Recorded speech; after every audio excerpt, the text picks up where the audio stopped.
Welcome to Blade HQ, everybody. Today is November 10th, 2025, and it is a very special day because today is the day before Veterans Day. And one of our favorite things we do every year at Blade HQ is we support Continue Mission. They're a 501c3 nonprofit here in Utah that helps provide recreational therapy and a group of empathetic friends for veterans.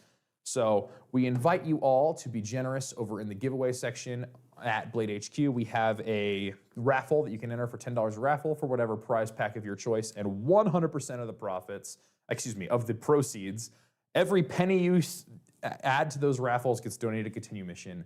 And that giveaway ends, and the winners are chosen on the 15th. So this is coming Saturday. So please be generous over there. Next up, we have a sponsor for today's video from Remette Knives. So Remette, I have found out, is a variation on a word, I want to say it's pronounced Remette. I could be wrong. It's a French word, which my understanding, I'm sure there's some French speaker in the comments who will totally roast me. It basically means to deliver, to return, to like bring back what you are asking for. And I really think they did a good job delivering with their knives all the way around. What kind of got Remette on the map was the Swordfish, which is a gravity knife. But these ones are their Infinite Powers, which are really cool because they are a perfectly symmetrical show scale, which is really fun. And it is something you don't often see in a folder that sort of takes some engineering and know-how to get done. And then it has a button-actuated liner lock and a proper dagger grind on the blade. And I wonder, I mean, it's not sharpened on the top for safety reasons, but I wonder if you did sharpen it, would it occlude the blade enough that you could get away with it and have a dagger folder? That'd be super cool. Anyway, Remette delivers. Every single one of their knives is well done, milled to the extreme, and honestly, their pricing is very competitive for the quality you're getting. Thank you, Remette, for sponsoring today's video. And you can check out all your favorite Remette knives and more at bladehq.com. Jumping right into new knives, we have a slew of things from QSP, starting with this guy. This is the much anticipated Baby Penguin. So this is a little fixed blade, and as you can see on this acrylic one, you have a little penguin cut out. And this is a pocket fixed blade. So it comes with this leather sheath that has a little pocket clip, and then you can just throw the knife in your sheath and throw the knife in your pocket. It's going to have the same carrying effect as a folder, but gives you the strength, simplicity, and reliability of a fixed blade. This one's got a 14C28N blade that's 2.5 inches long. So it is by no means a big knife, but it's not so small either. I can still get 4 fingers on the handle. It's a nice, usable, everyday carry sized blade. And it comes in a few different handle flavors as well. This one has the acrylic. There's also some resins, some G10s, and even some carbon fibers that glow in the dark, which are a lot of fun. Anyway, these are also a really great price at $62, getting you a very excellent pocket fixed blade. The age of the pocket fixed blade, I would say the golden age of the pocket fixed blade is going on right now, and this is just the latest pebble on that pile.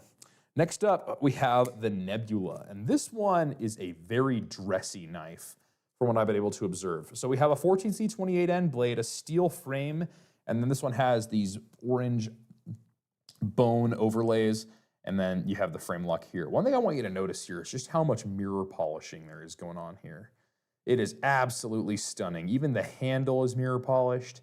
I don't know how they're doing their polishes and maintaining these crazy prices. This is going for $89 plus if you want to get some of the fancier handle materials. Like they have one that's carbon fiber. They have some other bones. They have another one that's this like imitation mother of pearl that looks really cool. Anyway, just a really fun knife all the way around. And one thing I noticed is it does not have a pocket clip. So it's going to carry nice and clean deep in your pocket, and then an absolutely smooth action with thumb stud or flipper for whatever you prefer.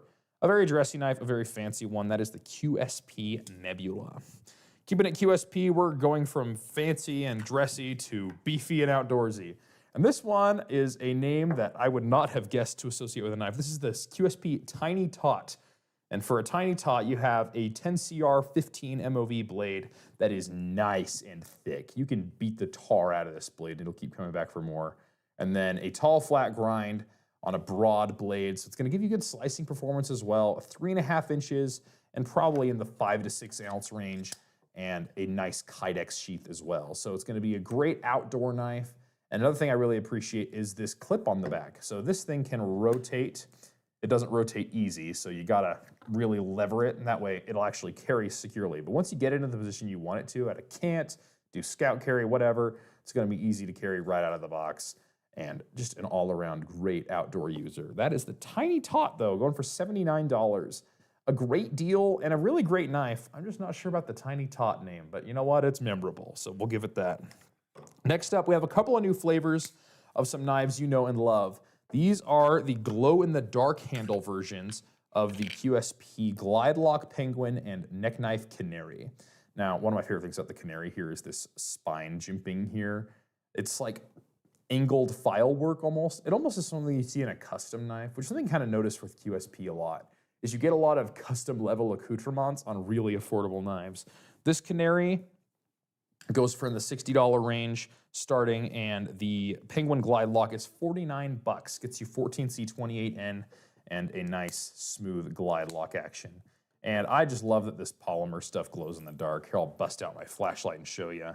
You can see how it just really pops under the UV here.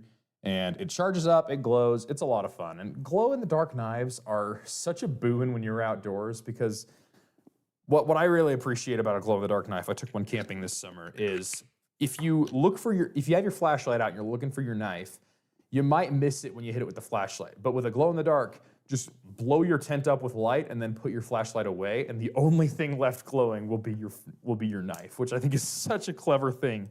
And I just love that we get it on some of these more affordable knives from QSP. Next up, another brand on the table, CRKT, and this one is the Xolotl OTF. So I want to say it's called Xolotl, that's how they were saying it on their YouTube channel, but I'm sure there's some historian here. My understanding is Xolotl is an Aztec deity, and this knife is sort of inspired by it, and the axolotl, the little creature you know, also has its name derived from that same thing. But this is a double action out the front, made here in the USA. We got aluminum handle scales and a 3.5-inch blade of Magna Cut. And this thing is really surprisingly thin. OTFs tend to be pretty thick just because of how the rail system works. But I don't know what they managed to cook up here, but this is one of the thinnest OTFs I've ever held. It's a nice, smooth double action, a great everyday carry or tactical option out there. Also, if you love this design but you're not into OTFs, or you live in a place you're not allowed to have one, the Xolotl design does exist as a fixed blade, and I want to say a folder as well over at from CRKT as well, from the same designer.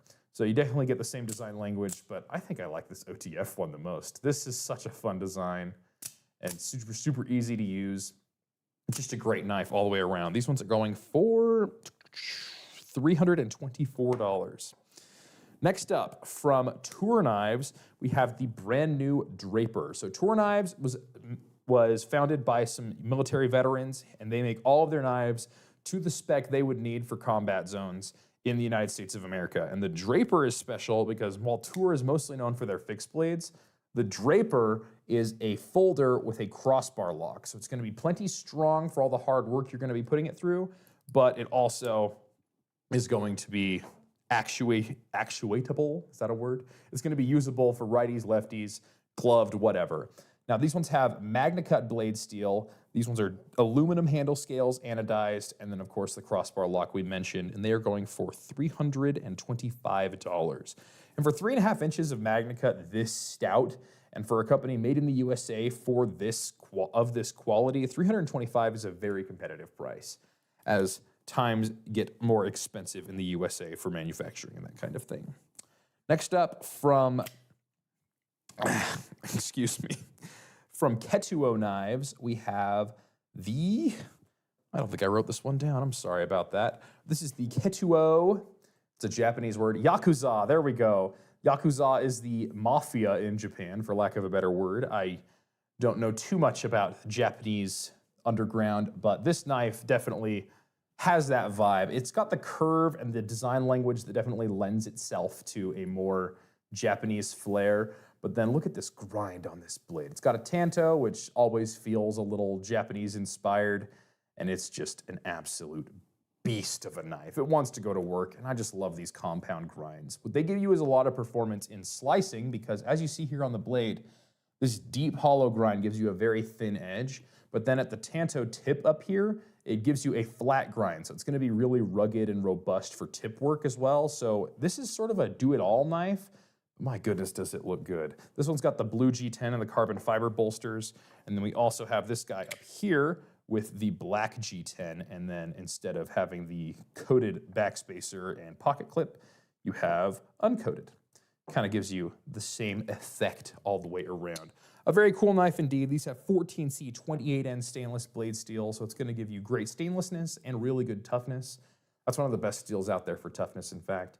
Just a great knife all the way around. Thank you, Ketuo, for making something cool for us. Next up, from Heretic, we have the Jinn Auto. So the Jinn, you might recognize, was a slip joint once upon a time. And this is joining only one other knife I can think of, being the Chavez Redencion, that is available as both a slip joint and an auto, which is such a fun combo. This one's USA made. You got a Magna Cut blade with this beautiful finish on it, aluminum handle scales, and the classic Heretic pocket clip with the little ball entry, and a snappy automatic action.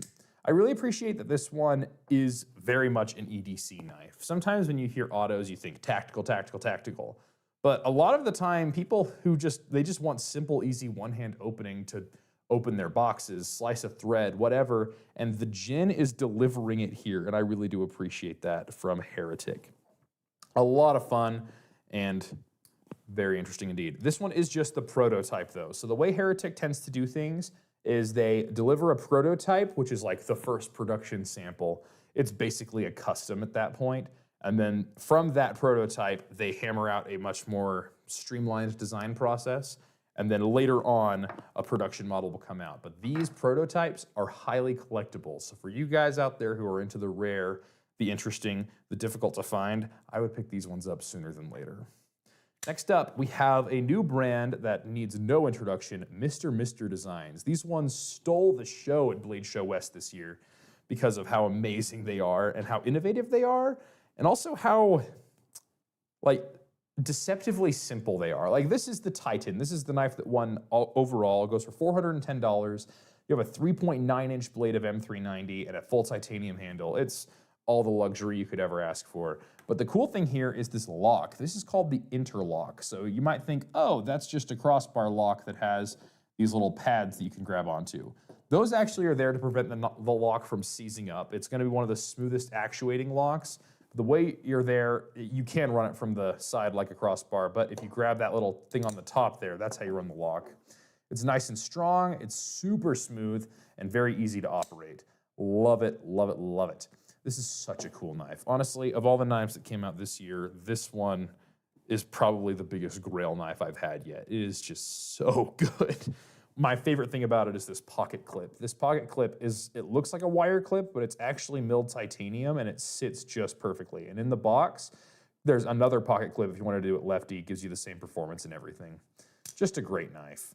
Very well done, Mr. Designs, and I think some well-deserved awards on that one. Another Mr. Design, this one also won Best Import, is the Zero. Now, I think the reason it's called the Zero is because of how many parts are visible on the front here. So, like, you have this button here, which runs the button, but the stop pin, the pivot, the side screws, and everything are just completely hidden from the front. And it's not like they're really standing out on the back either. You have your pivot here so you can adjust and disassemble, and then the body screw also holds in the pocket clip. This knife is so clean, and one thing I really appreciate is how light it is. I wish I could hand it to you so you could just experience how much milling there is in the titanium. This thing is it's about 3.1 ounces. For a 3.5-inch blade with a full titanium handle is absurdly lightweight. And this thing is just an EDC champion. I would love to carry one of these. But like the other one, these ones actually sold out this morning. But don't worry, we have more on order. They'll be back. But Mr. Designs came and took the world by storm this year, and we were very excited to see what they come up with next. And then lastly, we have the Blade HQ exclusive Advanced Knife Bro Stump Fish. So if you've ever wanted to giggle a little bit while watching knife content, yet still feel like you're learning something, Advanced Knife Bro is the place to go. And what I like about the Stump Fish is, just like the previous knives we've done with him, is they are definitely a send up to a traditional pattern that we don't get to see much of anymore. And this one being the sunfish. So for you traditional knife nerds out there, the sunfish is definitely a classic pattern that we don't get to see much of. This one is a sunfish through and through, but also an Advanced Knife Bro. It's got the Stump on there because the Stump is where he does all of his videos. And this one's got this fun, like, berry bone, I want to say it's called. But it comes in a couple different bone flavors, as well as a canvas micarta, a 154 cm blade, and a nice stout slip joint mechanism. It's classic, it's old school, but it's also new school, and we love it, and we're very happy to carry it here at Blade HQ. Those are going for $120. So pick those up right now because they are there. Anyway, thank you all so much for joining us on New Knives today. We've got a ton more where this came from over at BladeHQ.com. Just go to the new arrivals section. You can see all of these and many more. Don't forget to be generous with Continue Mission because that giveaway is decided on this upcoming Saturday, the November 15th. So make sure to get over there, and we will see you all next time.